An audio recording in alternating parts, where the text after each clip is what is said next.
I'm a camgirl, and one of my clients is creeping me out.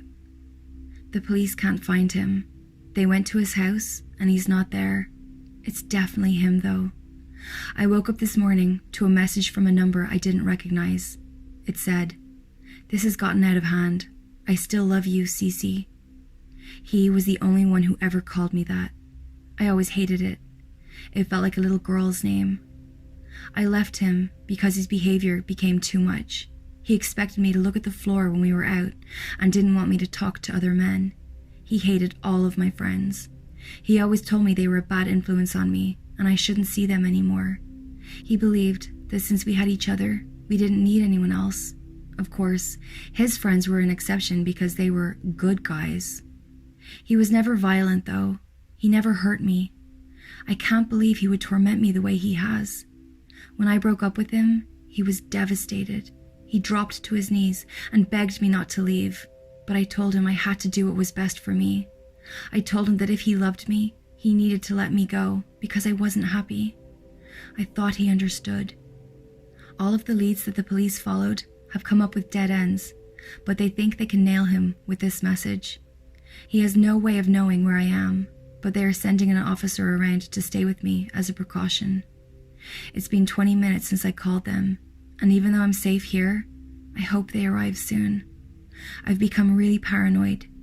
Every time I hear a tiny noise, I jump. Earlier, I heard a tap on the window, and I spilled my scalding hot coffee all over me. It was just a tree branch tapping.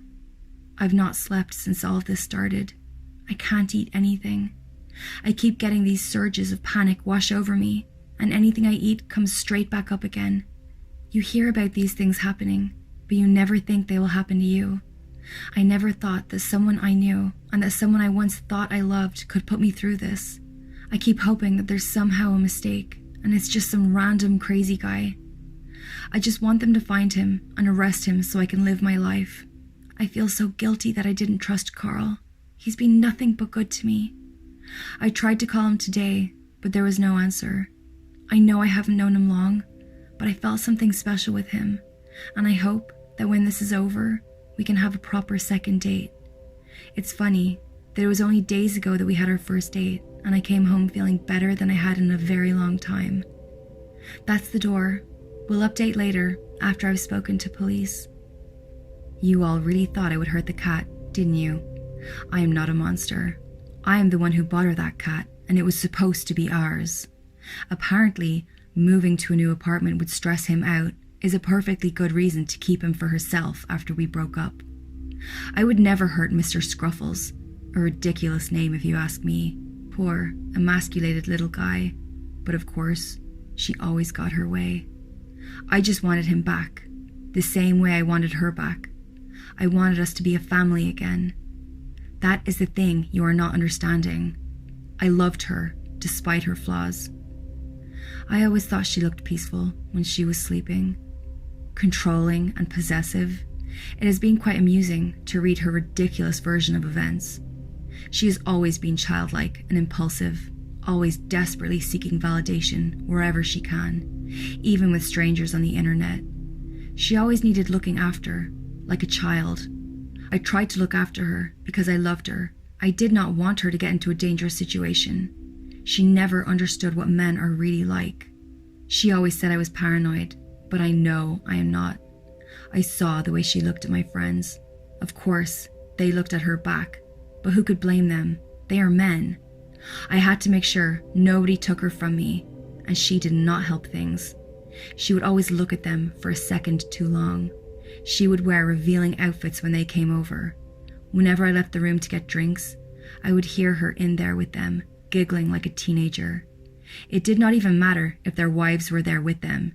She was shameless. And then when I walked back in, it would stop and her eyes would drop to the floor as she was caught red-handed. It is embarrassing, you know, being treated like that in front of all my friends. And when I got angry, everyone in the room would get uncomfortable and leave, and it was all because of her. I loved her anyway. I loved her despite all that. And finally, she betrayed me. One day I came home from work and she said she couldn't do it anymore. Couldn't do what? Love me? How can you just stop loving someone? She made me move out of her apartment and suddenly it was over, out of nowhere. I would have done anything to get her back. I wanted to show her how much I love her. It is true what they say, isn't it? You could get a pizza delivery faster than the police. I put the cameras in months before we even broke up. I am sure you understand why. Now I have explained everything. I needed to make sure she did not do anything wrong when I was not there. Of course, she had a real job back then. I would never have allowed her to become an online prostitute, but I could not be with her all of the time.